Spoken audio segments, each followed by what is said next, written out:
আসসালামু আলাইকুম রহমতুল্লাহ বরকাতু। আজকে আমরা জানব কোরবানি কি এবং কোরবানির সূচনা কোত্থেকে হয়েছে। তাহলে চলুন সংক্ষিপ্তভাবে আমরা শুনে আসি। প্রথম প্রশ্ন হলো কোরবানি কি? কোরবানি এটি উর্দুতে ব্যবহার হয়ে থাকে ত্যাগের অর্থে। কোরবানি করা, যে কোনো কাজের জন্য কোরবানি করা মানে কি করা?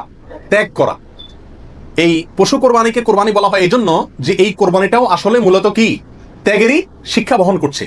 ইব্রাহিম আলাইহিস সালামের ত্যাগের স্বাক্ষর এই পশু কোরবানি।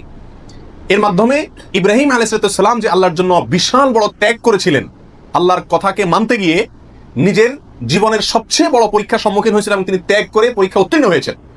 এই কোরবানি যেহেতু তার স্বাক্ষর, সেই জন্য ওই আমাদের সমাজে উর্দুতে সচরাচর যে কোরবানি এই শব্দটি ব্যবহার হয় সেটাই প্রচলিত আছে, অর্থাৎ ত্যাগ করা, কোরবানি। আর আরবিতেও কোরবান শব্দটি আছে, যেটা কোরআনে আল্লাহ তাআলা ব্যবহার করেছেন। আদম আলাইহিস সালামের দুই ছেলে কাবিল এবং হাবিল, তারা উভয়ে আল্লাহর কাছে আল্লাহর সন্তুষ্টির জন্য তারা সাদাকা পেশ করেছিল, নৈকট্য অর্জন করার জন্য। আল্লাহ বলেছেন ইতাকাররাবা কুরবানান, তারা উভয়ে যখন কোরবান পেশ করছে, যে কোরবান শব্দ কোরআনেও আছে, অর্থাৎ তারা উভয়ে এমন বস্তু পেশ করেছে যার মাধ্যমে আল্লাহর নৈকট্য অর্জন করা যায়। সেই অর্থে কোরবান মানে হলো আল্লাহর কাছে নৈকট্য অর্জন করার মাধ্যম বা উপায়, অর্থাৎ ত্যাগ করা অথবা আল্লাহর কাছে নৈকট্য অর্জন করার মাধ্যম। এ হলো কোরবানির সংক্ষিপ্ত শাব্দিক পরিচিতি।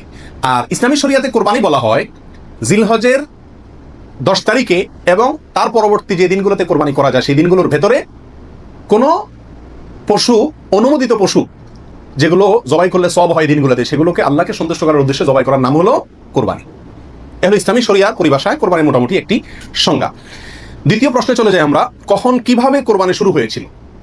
এই কোরবানি শুরু হয়েছিল সর্বপ্রথম ইব্রাহিম আলাইহিস সালামের মাধ্যমে। আল্লাহ সুবহানাহু ওয়া তাআলা ইব্রাহিম আলাইহিস সালামকে স্বপ্নের মাধ্যমে নির্দেশ করেছিলেন নিজের সন্তানকে জবাই করার জন্য। আর সন্তান জবাই করা, এই কঠিন নির্দেশটি আল্লাহ সুবহানাহু ওয়া তাআলা করেছেন ইব্রাহিম আলাইহিস সালামকে। তাকে আল্লাহ তাআলা যত কঠিন পরীক্ষা করেছিলেন, এত কঠিন পরীক্ষা তার আগে আর কোনো নবীর প্রতি আল্লাহর পক্ষ থেকে ছিল না। জীবনের পদে পদে পরীক্ষা। পরিবার সহ রেখে আসো মক্কায়, কেউ নাই সেখানে, কোনো আবাদি নাই, পাহাড়ি এলাকা, ছোট দুধের বাচ্চা সহকারে নিজের স্ত্রীকে রেখে চলে আসো। বাহ্যিকভাবে অযৌক্তিক নির্দেশ আল্লাহ সুবহানাহু ওয়া তাআলা, সেটাও তিনি মেনেছেন এবং পরীক্ষা পাশ করেছেন। আল্লাহ বলেছেন ওয়া ইযিবতালা ইব্রাহিম রাব্বুহু বিকালিমাতিন ফাআতাম্মাহুন, প্রতিটা পরীক্ষা তিনি কি করেছেন? পাশ করেছেন। তো কোরবানির প্রেক্ষাপট হলো সংক্ষেপে এই অল্প কথায়, আল্লাহ সুবহানাহু ওয়া তাআলা ইব্রাহিম আলাইহিস সালামকে তার নিজের সন্তানকে আল্লাহ সন্তুষ্টির উদ্দেশ্যে জবাই করার জন্য, কোরবানি করার জন্য নির্দেশ করেছেন। আল্লাহ সুবহানাহু ওয়া তাআলা তার সন্তানের জবাই করতে আসলে চান নাই, আল্লাহ চাইছেন তার মনের পরীক্ষা নিতে, যে আল্লাহর নির্দেশ মানতে গিয়ে তার সর্বোচ্চ ত্যাগটাও তিনি করতে পারেন কিনা।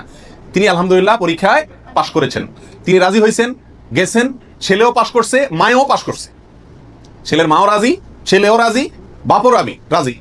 তো আল্লাহ সুবহানাহু ওয়া তাআলা গোটা পরিবারেরই পরীক্ষা নিয়েছেন বলা যেতে পারে, এবং সবাই পরীক্ষা কি করছে? পাশ করছে। জবাই করতে গেছেন আল্লাহ সুবহানাহু ওয়া তাআলা, ছেলে তো জবাই হতে দিবেন না, এটা তো ছিল একটা পরীক্ষা মাত্র। আল্লাহ সুবহানাহু ওয়া তাআলা সেখানে অন্য একটা পশু, দুম্বা বা এই জাতীয় কোনো পশু আল্লাহ সুবহানাহু ওয়া তাআলা দিয়ে দিলেন। অন্য একটা পশু ওই ছেলের জায়গায় আল্লাহ তাআলা দিয়ে দিলেন, ছুরি উনি চালালেন, এরপরে দেখলেন যে ছেলে দাঁড়ায় আছে, পশু জবাই হয়েছে। এ হলো কোরবানির সূচনা, প্রথম পশু কোরবানি। আজকে আমরা যে কোরবানি করছি এর সূচনা ছিল এভাবে, কার মাধ্যমে? ইব্রাহিম আলাইহিস সালামের মাধ্যমে। সেই কোরবানি আমাদেরকে কি শিক্ষা দেয় ভাই? সেই কোরবানি আমাদেরকে শিক্ষা দেয়, আল্লাহ সুবহানাহু ওয়া তাআলা যখন কোনো কাজের জন্য নির্দেশ করবেন, আল্লাহর গোলাম হিসাবে, আল্লাহর নুন খাই সেই হিসাবে নিঃশ্বাস গ্রহণ করছি, ছাড়ছি, প্রতি মুহূর্তে মুহূর্তে আল্লাহর নিয়ামতের সাগরে হাবুডুবু খাচ্ছি।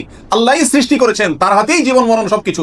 অতএব তার কোনো নির্দেশ, তার কোনো নিষেধ থাকলে সেটাকে মানতে গিয়ে পৃথিবীর যেই কোনো ধরনের ত্যাগের প্রয়োজন হয় সেটা করতে হবে।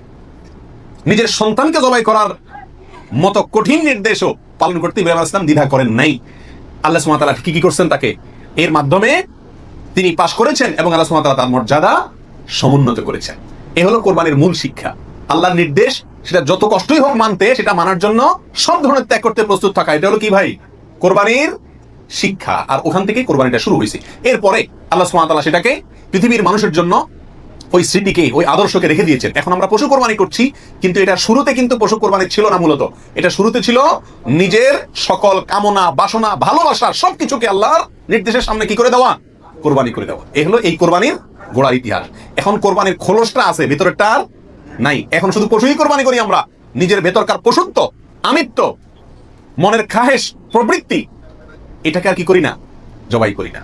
আল্লাহ তাআলা আমাদের সবাইকে কোরবানির আসল যে ইতিহাস সেটা থেকে শিক্ষা গ্রহণ করে এমনভাবে কোরবানি করার তৌফিক দান করুন যেই কোরবানি প্রকৃত অর্থেই কোরবানি হয়, যেই কোরবানি আমাদের জান্নাতে যাওয়ার কারণ হয়, মাধ্যম হয়, সেইভাবে কোরবানি করার এবং কোরবানির সেই ইতিহাস থেকে আল্লাহ তাআলা আমাদেরকে শিক্ষা গ্রহণ করার তৌফিক দান করুন। ভিডিওটি ভালো লাগলে অবশ্যই চ্যানেলটি সাবস্ক্রাইব করে আমাদের পাশে থাকার আমন্ত্রণ রইল।